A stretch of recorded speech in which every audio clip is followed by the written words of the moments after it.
Can cats eat cooked zucchini?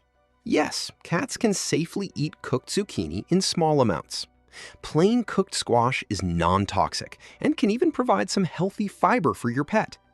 If you are wondering if it is safe to feed cooked zucchini to cats, the answer remains positive as long as it is prepared correctly.